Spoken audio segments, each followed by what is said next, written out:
Good afternoon, ladies and gentlemen. Welcome to the 38th episode of Tales of Tamriel. We are glad you are back, and we have a fun show planned for you. I am your host, Aggelos, and with me this evening, she who will have some explaining to do if our baby pops out as anything other than a Nord. No Argonians here, or I'm going to visit that buff Argonian. Oh, yeah. Gosh. Thais, how are you doing?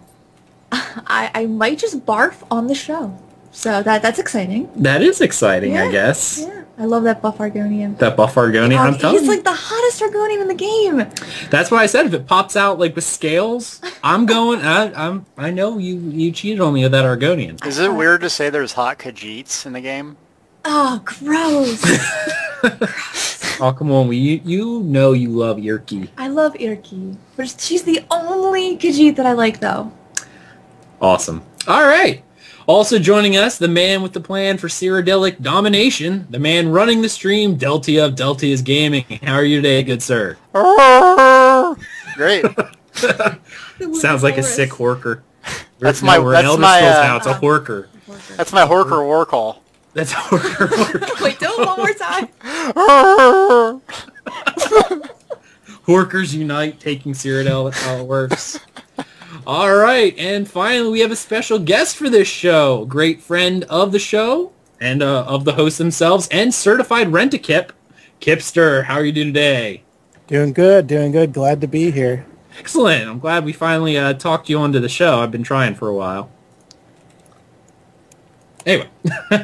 All right, now before we get into the show, I want to send a special thank you to Michael, a.k.a. MIKLK4ESO. for his generous donation to the show. We really appreciate it. And we're glad to have a listener like you on the show, and super glad that you enjoy what we have to offer. He wrote a nice little comment in his little thing, just, praising the show. So thank you so much, and we're glad that you actually listen. All right, without further ado, let's go ahead and dig into the game news. There was a lot of it this week. First up in game news is Loremaster's archive, Thwarting the Daedra. Yes. So Thais, this is one of your things, and there's a Thwarting the Daedra, Mehrunes Dagon book. You want to read that? Sure. All right, it is by Flaminius Octor. Even in peaceful times, Daedric princes doggedly prod at Tamriel, building power and working toward their vile goals. Now, as war erupts across the provinces, it is certain they've doubled their malevolent efforts, and every citizen must be on the lookout for evidence of Daedric activities. As Cyrodiil's province general for the Fighters Guild, I take my responsibility to educate and protect seriously. Knowledge, which I offer you here, is a mighty weapon. A population that knows what to look for can stop a cult before it manages any large-scale atrocities. Mehrunes Dagon is a particularly nasty character among the gallery of horrors from Oblivion. He revels in destruction on a grand scale, from deaths caused by floods or earthquakes to mass murders, and enjoys making a show of any influence he can exert on Nirn. His penchant for flagrant displays of power makes it no surprise that his cults draw more membership than those of the less conspicuous princes. What can a regular citizen do, though, in the face of such evil? More than you might think. Everyone can learn to recognize the early signs that a cult might be nearby. Dismantling a cult before it grows to an appreciable size is the most effective way to stamp out Daedric influence and prevent massive summonings, wanton destruction, and other disasters from coming to fruition. This guide will help you recognize the stirrings of Daedric cults, especially those of Mehrunes Dagon. First, be aware of your neighbors. Watch for unexplained changes in their routines or behavior, strange flashing lights in their fields or homes late at night, eerie chanting, and disappearances of farm animals, or worse, other neighbors. These can all be signs of a budding cult. Be wary of strangers in town who take special interest in outcasts, criminals, or unruly teenagers. All of these are common recruitment targets. Cults of Mehrunes Dagon have some unique characteristics.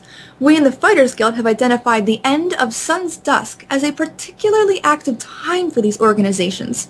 If a cult of Dagon operates in your area, you may notice changes in your environment as they attempt to incite disasters. More rain, no rain, or unusual tremors in the ground can all be signs. Dagon cultists also exhibit a sick fascination with setting buildings, animals, and people ablaze, and often bear the symbol of a fiery rising sun. If you suspect someone you know of cult involvement, proceed with caution. Even someone close to you can be corrupted, and it is difficult to remove the black roots of Daedric filth once they take hold. Do not hesitate to report your suspicions. If they can be reached early enough, it may be possible to reverse the influence of the cult. For your own safety, do not act alone or attempt to confront a possible cult member. Even a once trustworthy friend involved with a cult may mean you harm. Report immediately to the Fighters Guild, where professionals can assist you. Armed with this knowledge, you can aid all of Tamriel in preventing Daedric cults from growing and spreading. Pass this book along to a friend or neighbor, and we will stop the Daedric threat together. That was like a public service announcement of like Tamriel right there. Beware of teen. You know, that's probably why we don't see any kids in ESO, because beware of unruly teenagers. They're all taken in and, you know, like slaughtered. So that's why. That's why. All right, it makes perfect sense. Yeah. Except for those odd bassinets in random houses. Yeah, well. That really freaks me out. There's no kids and no babies, but bassinets are in the houses? I don't know. I don't get it. It's weird. It is weird. Yeah, I like the whole, you know, strangers like setting stuff on fire, you know, people, animals, sitting out on your porch, smoking a pipe, because that's what you do. Sounds like a normal weekend at the Deltia's gaming house. I was going to say, what's a weekend without something being set on fire? Yeah, I mean, come on. So, how close are you to Daedric cults, good sir? Do you happen to have a tattoo of fiery rising sun? You know what's really funny? When the guild tabards came out and I was looking through all the icons, I actually really liked that icon of the fiery rising sun. I'm looking at it going, hey, that looks really neat. And then I realized who it was attributed to, and I'm like, oh, that's a shame. Oh. Yeah. Okay. All right. Let's see here. Okay, there were 3 little questions from this. To many, Mehrunes Dagon and Molag Bal seem very similar. I guess. Can you point out the major differences between these 2 hated Daedric prints? That's from the human Floyd. To mere mortals who find themselves on the receiving end of Daedric devastation, distinctions between the worst of the princes may seem academic at best. However, though the ends of Dagon and Bal seem similar, their means could not be more distinct. Mehrunes Dagon revels in direct destruction. His cultists will set your city on fire and burn it to the ground. Molag Bal exists to dominate and deceive. His cultists will persuade you that a plague is loose, and the only way to stop it is to burn your city down yourself. Sorry, the only thing I thought of when I read this was Louis C.K.'s The Difference Between Boys and Girls. A boy will mess up your life. Like, he'll cut off your arm, but he'll leave you as a person intact. Girls, however, will crawl inside of you and destroy you as a person. That's all I thought about this entire time when you were reading that. It's like perfect. So Mehrunes Dagon is the boy in this Yes. relationship, and Molag Bal is the girl. Yes. Okay. Yeah, they're not quite outwardly as destructive, but they will destroy you from within. Yeah. Okay. Like that little seed that, you know. Slowly grows and breaks you from the inside. Okay. What of Mehrunes Dagon's claim to Tamriel? He can't have given it up since his most vigorous attempt to enforce it is in the future. How does he feel about Molag Bal encroaching on his property? That's from Vivian Unshadowed. One thing, Vivian, stop God modding. You don't know that yet. Okay. Though your question is somewhat confusingly phrased, I'll answer as best I can. We all must fear and beware Dagon's future plans, for his hunger for destruction is insatiable, and there can be no doubt but that his cultists plan deep and long burgeoning conspiracies. It's also well known that Mehrunes Dagon and Malik Bal are bitter rivals and will thwart each other's schemes if given the opportunity. Indeed, such events may occur and never come to public knowledge. If the Dragonfires are not lit during ESO anyway, wouldn't it be free reign for Mehrunes Dagon to also attempt to invade Tamriel with Oblivion Gates? I'm by no means a scholar of such matters, but it seems to me that the affairs of the Divines are not that simple, and there is probably a lot more involved in things like cross-planar invasions than we know, possibly even more than we can know.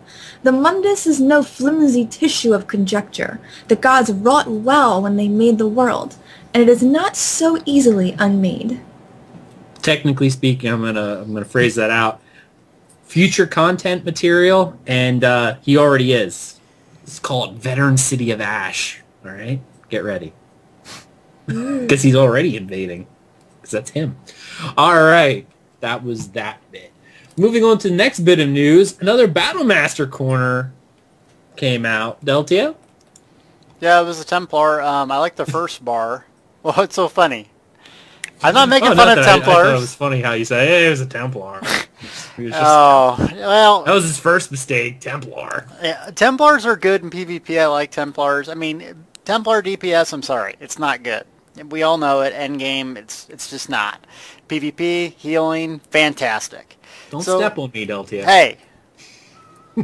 So, yeah, ask Mr. Raider here. Anyways, it was good. It was a lot like a Bubble Trouble with the awesome Blazing Shield, a couple other abilities. However, he kind of has a mix, he or she, I don't know if it's a woman, I guess, has a mix if it's stamina-based or magicka-based. Like I said, you know, usually you want to go one or the other. Don't go just kind of half arse, if you will, and one or the other. You need to really go all in. And I think really light armor Templar tanks are pretty good because they can block a lot, and if they don't have a block up because of stamina, they can use Blazing Shield.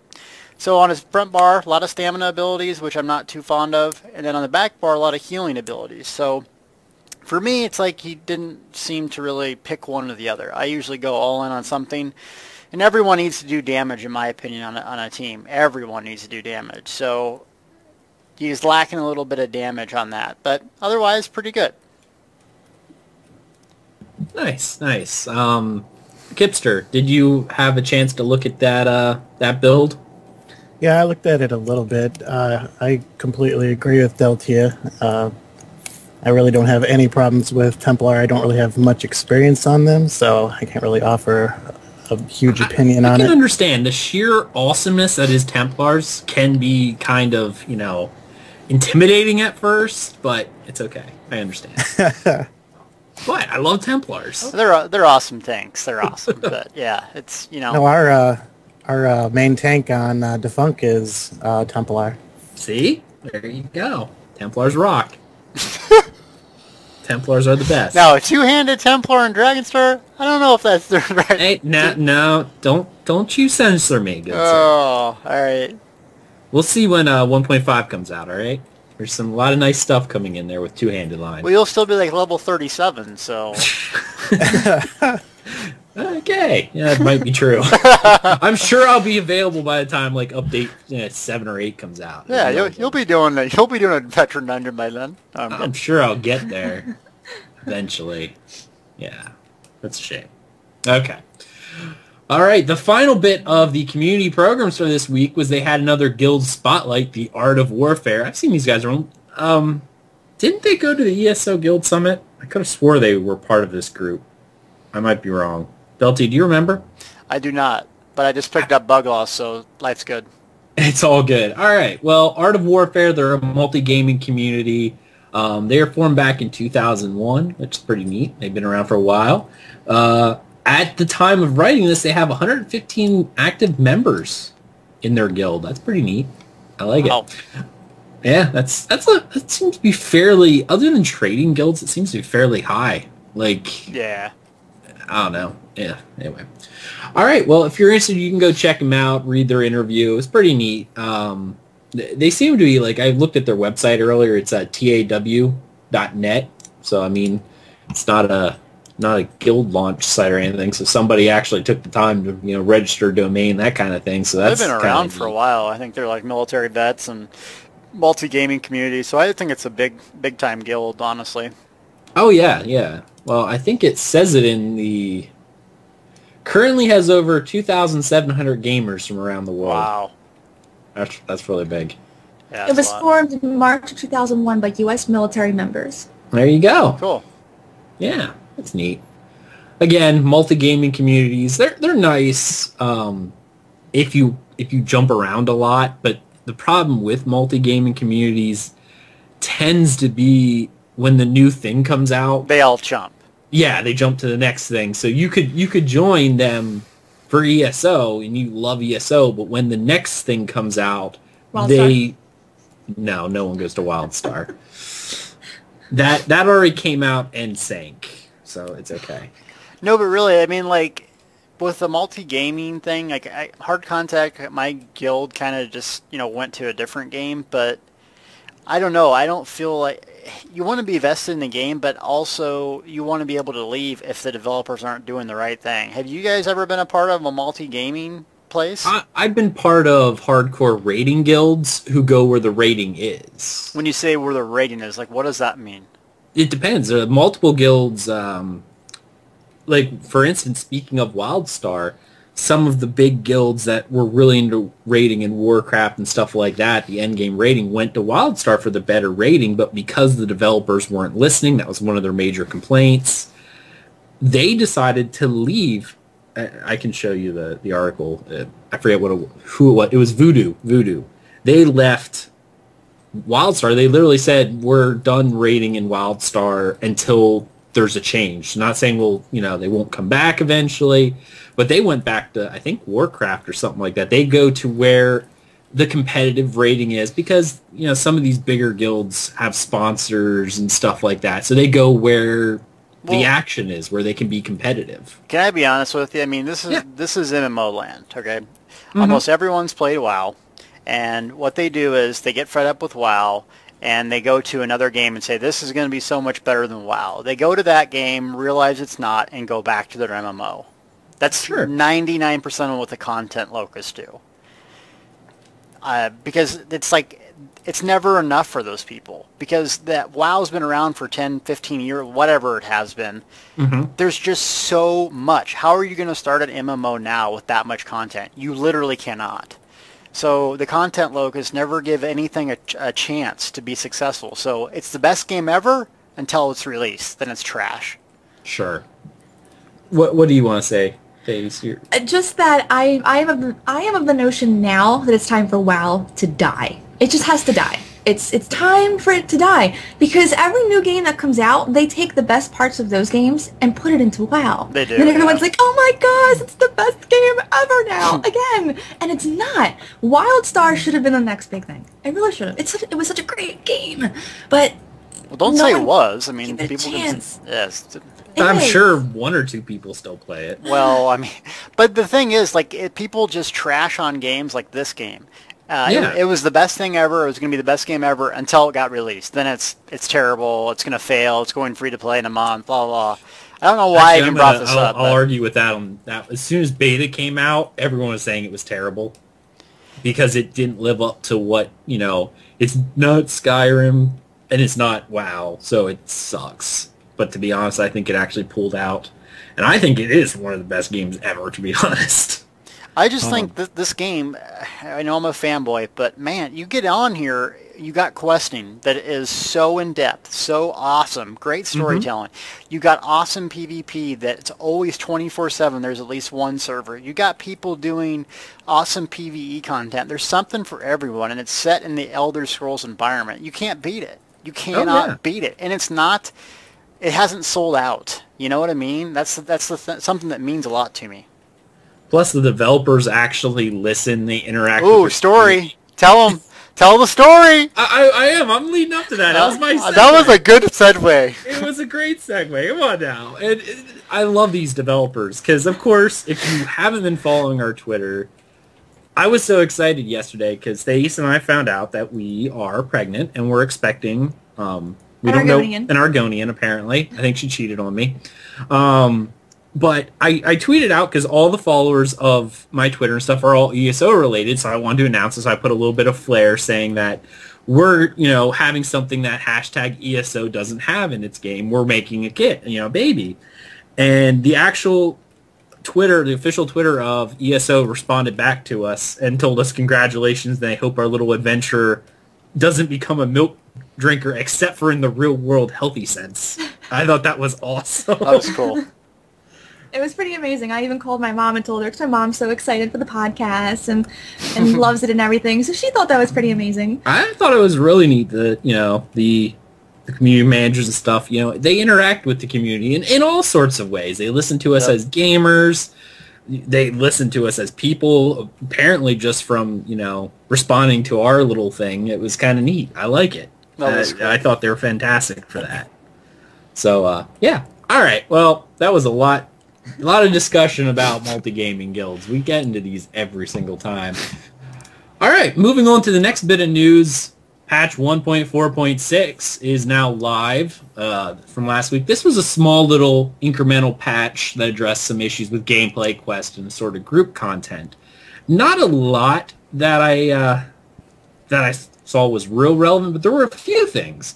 One is the increased critical chance bonus granted by Thief Mundus Stone will no longer stack with itself. When this came live, I noticed like a 3 or 4% drop in my crit chance. Deltia, did you see any loss of crit? I did see a couple percent, but nothing too major. All right. Kypster, how about you?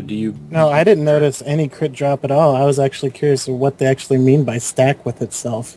Well, what I see here is the Thief Stone would take your base crit and they probably had an internal number where it says, okay, based on this, we'll give you so much % more crit.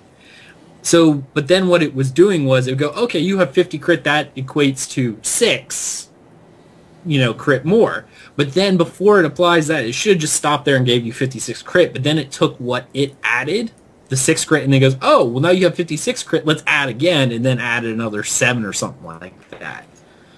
So it was stacking upon itself. So then when they took that away, you noticed some loss because it was before taking what it should have added and then adding again. It was nice for the time being, but whatever. Next up was a light armor. For those light armor people who like their annulment, oh, the ability shield value is now 120% larger, but no longer gives a 50% damage reduction. It also now only absorbs damage from spell attacks. It's a great change. Really? What can you elaborate on that? Why do you feel that way?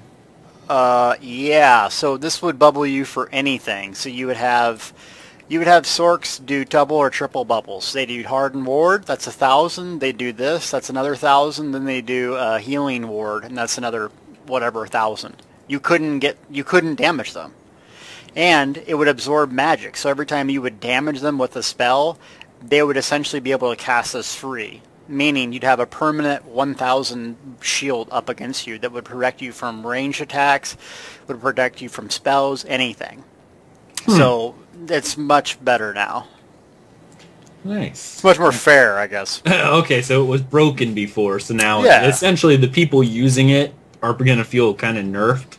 It's good, but it's meant to do what it's supposed to do. Is absorb. It's supposed to mitigate spell damage, and what it was doing is 50% damage reduction on anything. So, if you'd had this up, I mean, you're taking 50% less damage. Period. It was not fair. Wow. Plus, with all the Magicka regen, you could really put wards up like crazy. Yeah, heals if you're all light armor, you basically, if someone tried to damage you with a spell, they would give you free magic. Deltia, I gotta stop you there. No one uses all light armor and staves in this game. Okay, no one does. You're right. Stop it right there. You're right. Everyone does except you. That's right. You filthy Templar. Filthy Templar. All right. Anyone have anything else they want to say on 1.46 before we move into some of the fun stuff? Nope. No? Good? No. All right. So I'm assuming everyone here has read the new Road Ahead article for October 16th, right? Everyone? Yeah, I know Yes. you all. Yes. That's the only answer I'll accept. Before we get into it, I was a little disappointed with it, and I was talking to Deltia and Kypster about this in the pre-show. Before these, I always look forward to these Road Ahead articles because they always were like packed full of little goodies we could dig into. This one, not so much. It kind of talks about stuff we kind of already know, and that's about it. Albeit, as I said earlier, I think the ESO lives that they do on a bi-weekly basis, which I think are a fantastic thing, are more where we get our little tidbits of knowledge, where they throw little breadcrumbs out to us, and then all of us on the internet go nuts over it and say it's, the best thing ever. But, so first off on the road ahead, he talks about Update 4, talks about Upper Craglorn, the new trial, Dragonstar Arena, and it's been on the live servers about 4 weeks. And he does his little, I appreciate everyone who helped us troubleshoot the issues that cropped up when the update went out. They deployed a series of hot fixes over the first week for Update 4 to address some of these problems. So that was just a little thank you about Update 4. Honestly, I thought Update 4 went really well. Thace, what about you? Oh, I think so too, although I haven't gotten to do any of the new content because I don't do the PTS. Well, it would take way too long to download. But I leave mine running when I leave for work and then so that's why my Farmville 2 lags. Yeah. Get it. Okay. But I haven't gotten to try anything new. Mm-hmm. Other than that, I everything's fine. You've been telling me everything's going fine, and I've been hearing from guildmates that everything is good, so. Right. How about you, Kypster? How do you think Update 4 went? I think Update 4 went awesome. I love everything about it. Dragonstar Arena, the new trial. It's great. Awesome. And Deltia, what about you? I think it went fantastic. I love Dragonstar Arena. It's great. And they've made some good balance changes, and they're continuing to work on it, so good. Awesome. I actually didn't think it was all that buggy. I think there was a little bit, but also I will say this, no game is perfect. And speaking of, this is why I wanted to bring this up, because I have several friends who still play Warcraft and stuff like that. They just released their 6.0 pre-patch for their new expansion. I've heard nothing but bugs about the thing. Like, quests, when you're done with them, like, the people who you're supposed to turn them in are just not there. Like, like you have a little question mark going, hey, you should turn it in here. And you can't. There's lag issues. Like, the API is messed up. Doesn't work anymore. Oh, that makes me happy. And this is from a game, like you said, that's 10 years old who has the experience. And the 6.0 patch is pretty bad. Wow, that is crazy. Yeah. I just, people always like, oh, this game is so buggy. It's not like X game. I'm like, a game that essentially is, for all intents and purposes, on a pedestal when it comes to MMO production. The holy grail of MMOs. And their pre-patch for their new expansion is nothing but a buggy mess. So, and unlike this game, the people actually play on the PTS fairly frequently. I know big raiding guilds actually require their raiders to be on the PTS to test. That's part of their DKP system. If you never tested, you don't get the loot when live game comes out. Oh, that would kill me. Yeah, it would be rough. It's a different crowd. It's a different crowd. It is. Yeah, if you're going to be competitive, you have to do that kind of stuff. It is. And not because I wouldn't enjoy it. Because I grow so attached to my tunes that having to step away from my main to play another, which I won't get to keep, would kill me. Oh, that's nothing. The super hardcore don't even get tunes that they play, like, in this game I have my Templar, and WoW I had my Paladin. I always have those. And those are the only... If I were on one of the top 5 raiding guilds, I don't get to choose I have to have one of each class leveled so that I can play whatever is the flavor of the month.